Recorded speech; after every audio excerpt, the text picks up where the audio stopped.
Okay na yun? Subo muna tayo, bago tayo magtanungan. Yeah. Ako na magtatanong, ikaw. Or bato ba topic? Okay, bato. Subo na kami.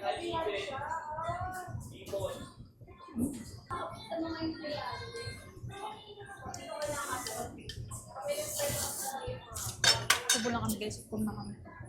Ay! Ang sarap ng ahang na. Ano sa'yo? Ah, Oo nga. ate pa.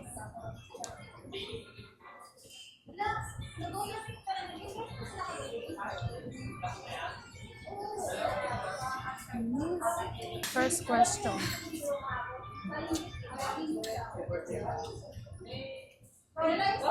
First question. What first attracted you to me? You're being close with God. Huh? You put God first. Okay na? Okay na. Sabi ko naman. Ganun lang.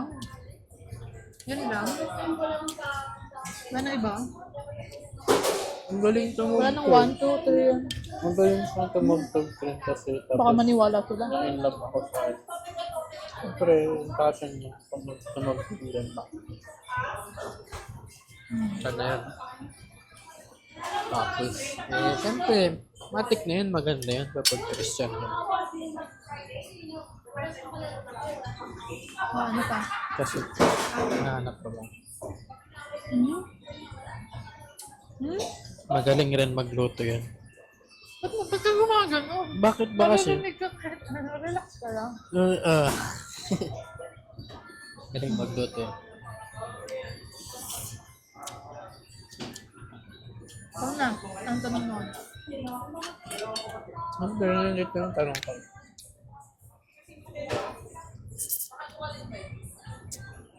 What is your idea of a romantic night with me?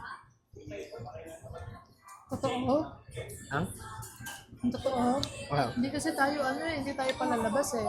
Ako mas gusto ko sa bahay lang. So yung magluluto lang tayo sa bahay, kakain, tapos manonood ng movie. Tapos ikaw yung maghuhugas. Yun yung perfect night date for me. Hindi, mali ata yung tanong. Yung sagot mo. Ano? With me, kako? With you nga. What Perfect is your night idea date of with a you. romantic night with? Basta siya magluto. Hindi kasi maghuhugas. Siya magluto. Okay na. Ito gusto ko malaman. How did you know that you wanted to marry me? Like, paano mo nalaman na kung kailan ka nag-propose, doon ka na magpo-propose? Kasi nag-propose siya guys, nung pagkabalik niya, nung vacation niya, nung pagkababa niya sa barko. Kasi ako, unang ano ko nun, sabi ko nun, around 27 pa ako nagpapakasal din. Sabi mo nga 30 pa eh. Sabi ko sa akin 30 pa. Mga 27 pa. Sarap mo sa'yo. Sarap. Nangyari. Nahanap ko na. Parang, nandun na yung moment mo eh. Talagang wala ka nang ano pa. Ano pang mintay? Diba? Yun na nga. Yung tipong ano ba, hindi mo naman inanap. Tapos kung yung dumating na. So parang nasabi mo na lang nung nag-propose ko sa akin na magpa-propose na ako ngayon. Kasi bumili ka 'di ba ng engagement ring sa Dubai.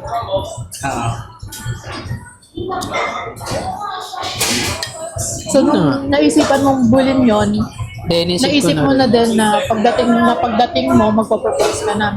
Ang inano ko kasi nun, hanap muna ako ng engagement ring. Sakto, may mga ano na doon, magaganda na doon. Para ano rin ba, maganda, doon ka pa bumili ng engagement ring niya. Diba? Pero pagdating niya, nagulat ako na nag-propose siya. Ayun. Kaya sabi ko sa kanya, alam ba ni mommy? Alam ba ni mama niya? Ayun rin yung sinabi ko na dapat hindi niya ma-touch kung kailan ako magpo-propose para ma-surprise. Hindi kasi siya magaling mag-surprise kasi nahuhuli ko siya lagi. Palit tayo. Palit tayo. Tapos palit tayo uli mamaya. Pahingin Sarap ng din sabaw, naman. sabaw. Masarap naman. Kaya nga. Paano tayo magsawa? Next. Ay, ikaw na. Ikaw na. Tapos na ako. What are you currently afraid of? Natatakot ako na... Ay, yung hindi. Natatakot ako na hindi mangyari yung gusto kong future natin. Ano naman tayo ni God? Yeah, Si God yun lang nga. may alam ng future. Oh, yeah. And totoo naman yun. Hindi naman natin hawak yung future natin. But to answer the question lang, yun lang. Yun yung sagot ko. Nawa ako. Water. Water. Inom na ako. Okay. Ayaw ko na, diba? Diba? What qualities do you think are important for a successful marriage? Since ikakasal na tayo, ano yung mga qualities na sa tingin mo important for a successful marriage? Qualities, relationship, qualities ng tao. Both alam. Yung qualities na relationship siguro ay yung understanding, communication, and siyempre yung faith sa isa't isa. And yun siguro. Tapos qualities sa tao. Ano? Yun yung courage. Tapos endurance para maano yung mga life challenges ba na. Ako, gusto kong sagutin yan. Siguro, ang kailangan sa isang marriage, for a successful marriage, una sa lahat, kailangan mo tanggapin na hindi na walang perfect na marriage. Kasi tayo mismo, mga tao, hindi naman tayo perfect. So, dun papasok yung kailangan sa marriage nyo, sa relationship nyo, kailangan lagi yung una si Lord, kailangan nasa gitna, kasama niya si Lord sa relationship nyo. Kasi kung hindi, magulo, super chaotic talaga kapag wala si Lord sa relationship nyo. Like, for example, magagalit ako sa kanya, magagalit ko sa akin. So parang kung papataasin namin parehas yung pride namin, then papasok si Lord na sasabihin sa amin na, babaan niyo yung pride niyo kasi ganito, ganyan. Sabihin, yun yung perfect harmony ng relationship na tatlo kayo. Tuturuan kayo ni Lord kung paano i-handle yung relationship niyo. Ang siguro, Di ba? Lumukan na rin. And isa pa, since LDR kami, nakaka-relate yung mga LDR dito. Communication talaga, kailangan ng communication. Yung kahit sobrang busy nyo or kahit super magkalayo yung oras, like sa kanila, umaga, sa akin gabi na, matutulog na ako, siya pa, umpisa pa lang yung araw niya. Kailangan meron pa rin kayong nilalaan na time just to communicate kung ano yung nangyari sa inyo sa araw or yun lang, yung parang communicate nyo lang kung ano yung nangyari sa inyong buong araw, ano yung napili sa buong araw, gano'n. And always pray for one another. Yun yung masasabi ko. Ito. Maganda to. And, sinagot ko lang yung question mo. Ay, hindi, joke. Tapos question ko pala yun. Sige, ikaw na. Ikaw na. Kumakain ka na pero gutom pa rin. When you look at me, do you see a fiancé who deeply loves you? Why or why not? Dati hindi. Bakit naman? Pero ngayon, oo. Kasi diba, LDR kasi tayo. Sa 2 years na yun, pa 3 years na tayo ngayon. Hindi tayo 3 years magkasama. Hindi tayo 3 years lagi physically nandyan para sa isa't isa. Ah, So parang meron pa rin tayo na di-discover na bago sa isa't isa since LDR tayo and ngayon lang tayo, tuwing bakasyon mo lang na tayo nagkakasama, nakakapag-usap talaga ng matagal kasi kapag nakasampa ka sa barko, laging limited lang, limited sa data, limited sa oras, ganon. So, noon, hindi pa talaga. Pero ngayon, mas nakilala kita kasi parang more than 5 months. Hindi ko nga alam kung ilang months na tayo magkasama lang talaga na physically. Pero mas nakita ko na kung paano mo, nakita ko kasi kung paano ka nagmamahal sa magulang mo, sa family mo, sa parents mo. Kaya nakikita ko kung paano mo rin ako alagaan in the future. So, kung tinatanong mo sa akin kung nakikita ko ba na good fiancé ka? Oo.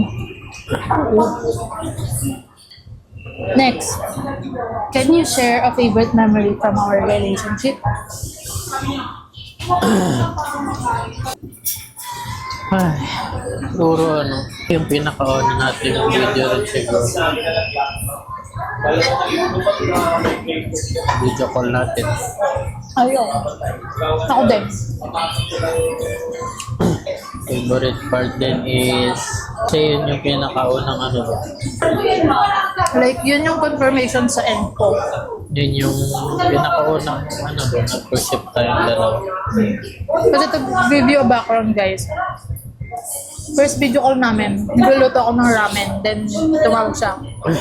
Parang nag-chat lang kami, medyo months na kami nag-chat noon, then bigla siyang tumawag, like video call. Nagluluto ako ng ramen. Tapos nagulat ako and pinatay ko. Sabi niya, bakit mo pinatay? Parang nahihiya ka na, parang something like that.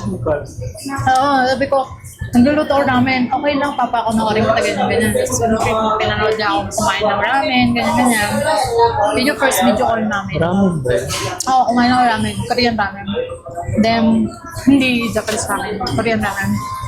Sa bahay. Tapos, napunta sa pagtugtog ako sa keyboard. Tapos biglang, hindi namin alam, nag-worship na pala kami. Inabot kami ng halos madaling araw. Magmamadaling araw na talaga. Na nagpe-pray kami, nag-worship kami. Pag-ulat ko ng mata ko, nakita ko siya, nagpe-pray pa rin, umiiyak. Then, bigla akong na-feel something in spirit na parang sinabi sa akin ni Lord na siya na yun. Yung kung ano yung inaantay ko, siya na yun. And kino-confirm na sa akin ni Lord. Kasi there's peace, nandun yung presence ni Lord. And ayun, yun yung memorable din talaga sa akin. Kasi hindi rin ako nakatulog agad mo. Oh? Nakatulog ka ba agad, no? Puro man Hindi mo maalala. tulog ba? Anyway, mga boys, ganyan talaga lagi. Next, question. Ikaw na kaya? Ako kaya yun. Ha? Type, ako nga pala. Ay! Ako na pala. Ako na. Ako na. Ano lang? Ako na. Oh, sige, ang tagal mo naman. Would you like a massage? Ha? Would you like a massage? Oo, alam mo yan. Lagi, monthly ako nagpapamassage. Huwag naman monthly Kung daw. mag-asawa na tayo, alam mo magpapamassage ako sa'yo. Monthly ba talaga daw? Bakit ba siya to? Monthly ako nagpapamassage kasi makaka-relax. Okay na ako? Kung na pwedeng Ayun lang muna guys. Saka na yung iba.